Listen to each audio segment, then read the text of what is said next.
Lamongan dianugerahi potensi sumber daya alam yang sangat berlimpah dan luar biasa, mulai dari sektor pertanian, perikanan, perkebunan, dan pariwisata. Kini Lamongan dihuni oleh 1.344.165 jiwa penduduk yang tersebar di 27 kecamatan. Dengan pertumbuhan penduduk yang semakin banyak, kepadatan penduduk di kawasan permukiman dan industrialisasi yang begitu berkembang, maka harus dikelola dengan baik dengan pendekatan pembangunan berkelanjutan atau SDGs, yakni tumbuh ekonominya, harmonis warganya, dan lestari lingkungannya. Dalam perjalanannya mewujudkan pembangunan berkelanjutan atau SDGs, terdapat 4 isu prioritas lingkungan hidup yang dihadapi oleh pemerintah Kabupaten Lamongan. Saat ini persoalan sampah menjadi semakin serius di Kabupaten Lamongan. Data tercatat bahwa timbulan sampah di Kabupaten Lamongan tahun 2020 sebesar 1.258.911 meter kubik. Data ini mengalami peningkatan dari tahun sebelumnya. Penyebabnya diantaranya adalah pertambahan penduduk yang semakin banyak, pertambahan industri, tingginya pencemaran lingkungan, minimnya kesadaran masyarakat dalam pengelolaan sampah. Jumlah sampah yang terkelola semakin rendah. Jumlah timbunan sampah yang tidak sebanding dengan sarana prasarana pengelolaan sampah dan daya tampung TPA.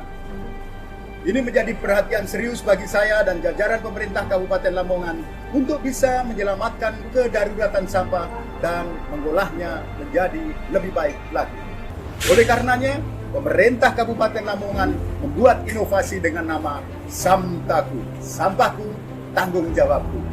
Program inovasi ini digagas oleh pemerintah Kabupaten Lamongan dan menjalin kolaborasi dengan beberapa stakeholder, yakni Danone, PT Rejiki Solusi Indonesia, dan Dompet Duafa. Proses pengelolaan sampah ini dilakukan pada 2 TPA, yakni TPA Tambak Mikadung dan TPA Dadapan Solojo.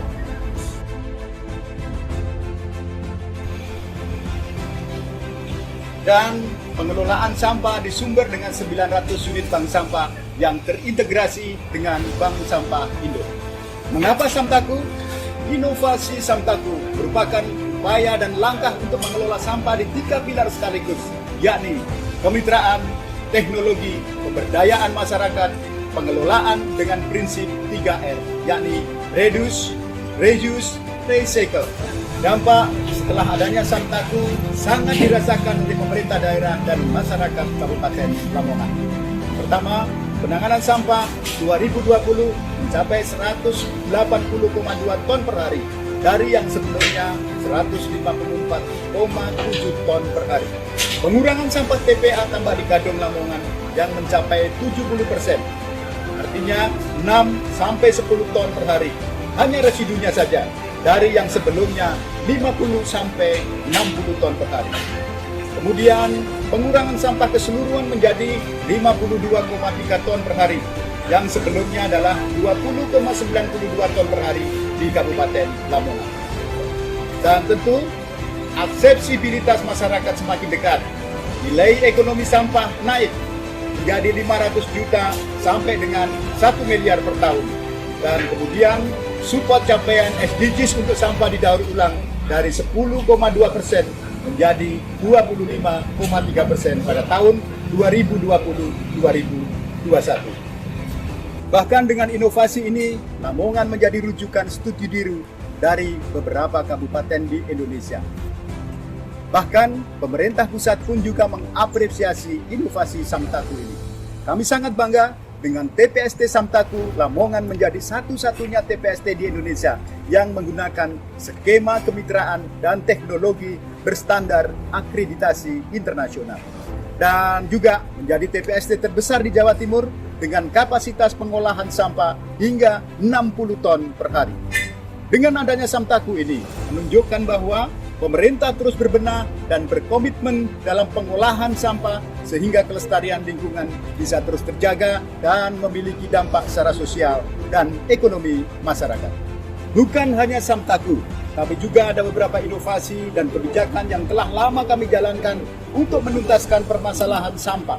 Di antaranya adalah operasional pusat daur ulang Ronggohati untuk pengolahan kapasitas sampah 10 ton per hari. Operasional bank sampah berbasis masyarakat melalui integrasi dengan gerakan 3R. Manfaat langsung yang dirasakan tidak hanya ekonomi, namun pembangunan lingkungan yang bersih, hijau, dan sehat. Optimalisasi program Kampung Iklim di seluruh wilayah untuk peningkatan penghijauan dan pengelolaan sampah yang berbasis 3R, Reduce, Reuse, Recycle. Bahkan 23 desa telah mendapatkan penghargaan Desa Proklim dari Kementerian Lingkungan Hidup.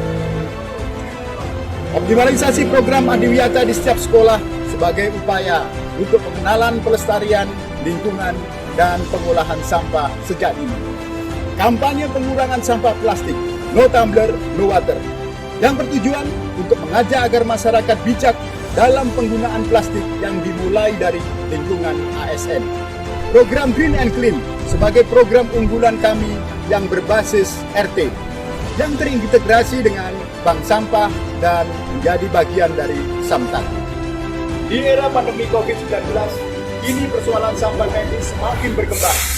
Jumlah produksi limbah medis COVID-19 meningkat tajam sebesar 84.345 ton pada tahun 2020. Oleh karenanya, pemerintah Kabupaten Lamongan melakukan terobosan untuk mengelola limbah medis dengan pembangunan rumah sakit COVID-19 yang dilengkapi dengan fasilitas pengelolaan limbah medis berupa penyimpanan limbah B3 dan pengolahan limbah medis dengan optimalisasi insenerator RSUD Sugiri yang telah berizin.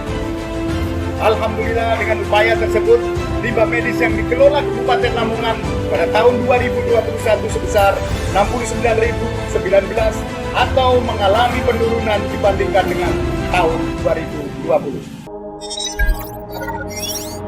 Dulu ada pepatah Lamongan yang mengatakan yen rendeng ora iso ndodok, yen ketiga ora iso cewek. Kalau penghujan tidak bisa jongkok karena banjir, kalau kemarau tidak bisa cebok karena kekeringan. Ya, itu menjadi masalah setiap tahunnya.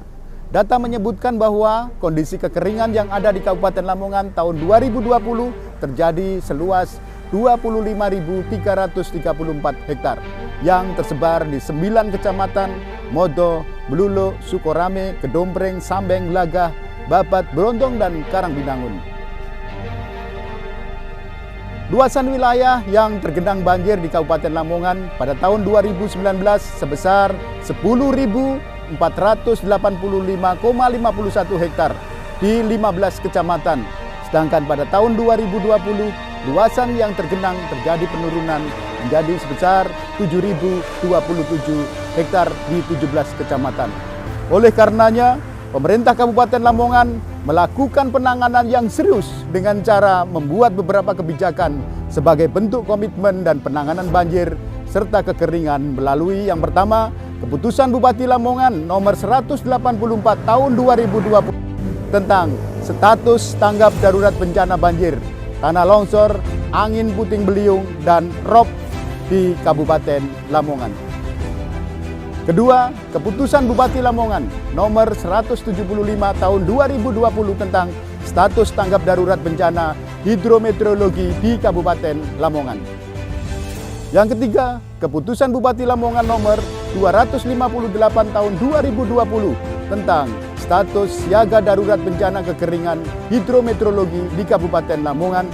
Dan yang keempat adalah Keputusan Bupati Lamongan nomor 66.1 tahun 2020 tentang Forum Koordinasi Pengurangan Resiko Bencana di Kabupaten Lamongan.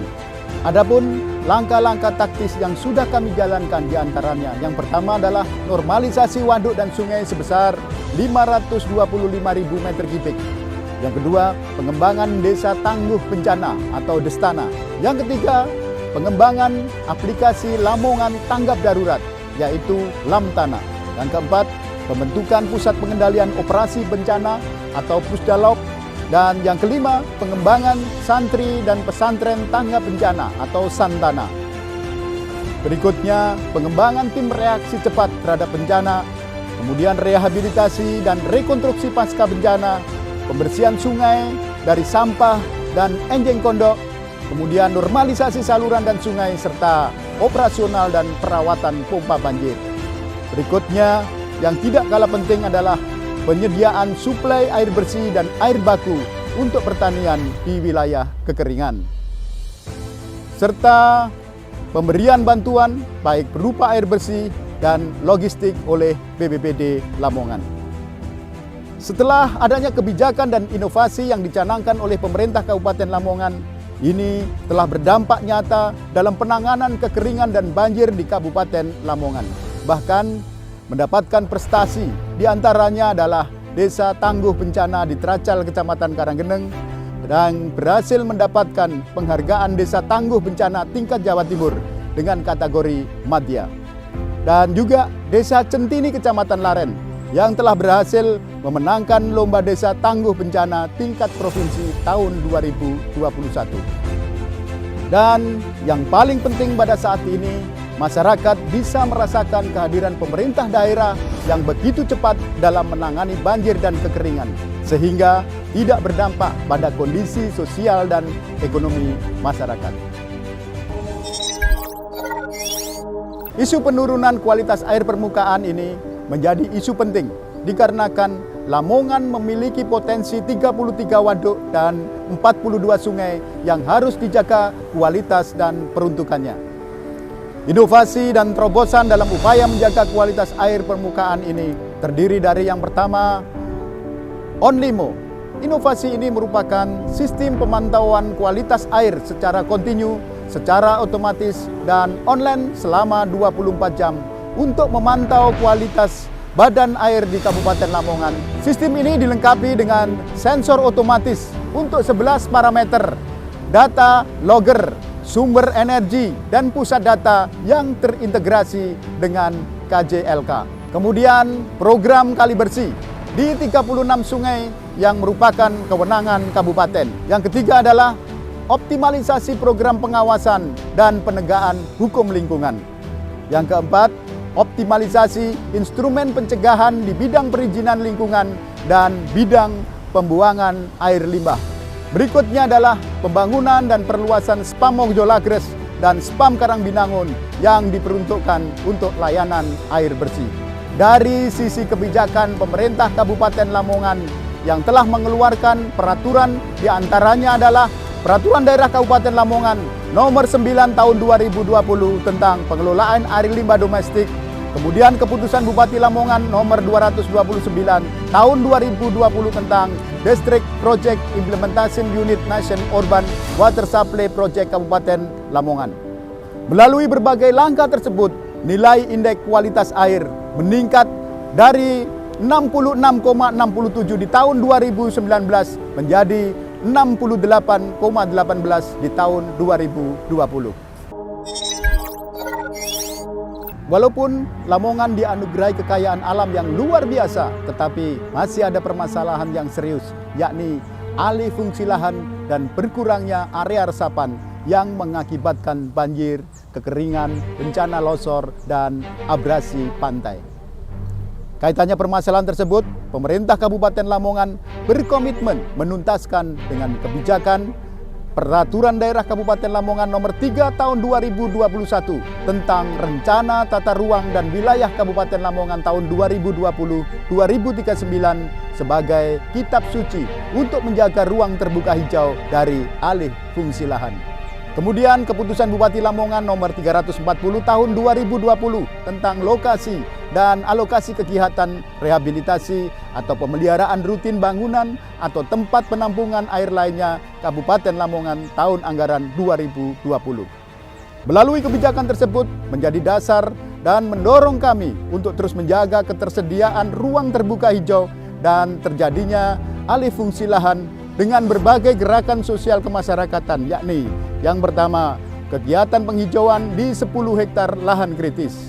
Kedua, Lamongan Green School sebagai upaya mengajak warga sekolah untuk membentuk gaya hidup peduli lingkungan.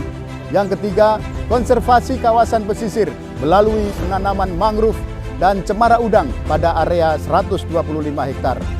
Membangun taman-taman tematik di setiap kecamatan dan pengelolaan RTH serta taman kehati seluas 23 hektar. Dengan banyaknya ruang terbuka hijau dan taman tematik yang dibangun oleh pemerintah Kabupaten Lamongan, maka ini menjadi komitmen pemerintah Kabupaten Lamongan dalam rangka mengatasi masalah alih fungsi lahan dan berkurangnya area resapan serta meningkatkan nilai IKTL di Kabupaten Lamongan dari 57,67% menjadi 58,91%. Yang paling penting saat ini adalah kolaborasi antara pemerintah dengan pengembang kawasan permukiman serta dapat menjaga dan menambah ruang terbuka hijau serta PSU sebanyak 40% di seluruh permukiman sehingga dampaknya dapat dirasakan oleh masyarakat luas. Lamongan sebagai daerah yang memiliki potensi sumber daya alam melimpah dan harus dijaga kelestariannya. Berbagai pembangunan harus diupayakan agar bisa menjamin kelestarian lingkungan. Apalagi di era pandemi COVID-19, persoalan limbah menjadi salah satu isu yang harus dikelola dengan baik. Selain persoalan sampah, alih fungsi lahan kekeringan, dan kualitas air permukaan. Komitmen pemerintah dalam penanganan masalah lingkungan nampak dari adanya berbagai kebijakan yang telah dikeluarkan. Alokasi anggaran setiap tahunnya mengalami peningkatan. Selain itu, gerakan cepat dan praktis juga terus dilakukan oleh Bupati dengan bersinergi bersama Ketua DPRD dan anggota Forkopimda yang lainnya dalam rangka memberikan pelayanan terbaik kepada masyarakat. Kini telah banyak inovasi-inovasi bidang lingkungan yang mendapatkan penghargaan skala nasional. Tentu ini menjadi langkah awal bagi saya sebagai Ketua DPRD untuk terus bersinergi dan mendukung langkah Bupati dalam mewujudkan kejayaan Lamongan yang berkeadilan. Prestasi Lamongan dalam pembangunan berwawasan lingkungan terus mengalami peningkatan dan diakui secara nasional. Hal tersebut terlihat dari capaian indeks kualitas lingkungan hidup yang terus mengalami peningkatan. Tahun 2019 sebesar 67,92 menjadi 72,67 pada tahun 2020. Peningkatan capaian IKLH Kabupaten Lamongan dipengaruhi oleh semakin meningkatnya kualitas udara dan peningkatan kesadaran masyarakat akan upaya pengelolaan lingkungan. Prestasi dan capaian tersebut tentunya akan terus saya kawal dan jaga kesinambungannya. Sustainable Development dan New Urban Agenda atau NUA menjadi dasar bagi saya untuk menjaga kelestarian lingkungan dan kawasan permukiman di Lamongan. Dengan lingkungan yang lestari, maka aktivitas ekonomi masyarakat akan tumbuh dan harmonisasi sosial akan terjaga sehingga untuk mewujudkan kejayaan Lamongan yang berkeadilan akan semakin cepat bisa dirasakan oleh semua masyarakat Lamongan. Pemerintah berkomitmen untuk terus menjaga kelestarian lingkungan, tidak hanya untuk saat ini, tetapi hingga anak cucu kita nanti melalui misi pembangunan ketiga RPJMD tahun 2021-2026. Berbagai program dan prioritas dukungan anggaran terhadap penanganan masalah yang selalu mengalami peningkatan setiap tahunnya sebesar 2%. Tentu, hal tersebut bukan hanya sekedar slogan atau akhir dari upaya penanganan isu lingkungan hidup di Kabupaten Lamongan untuk terus berinovasi dan menjalin kolaborasi dengan berbagai stakeholder agar perwujudan pembangunan berkelanjutan di Kabupaten Lamongan benar-benar bisa dirasakan oleh masyarakat.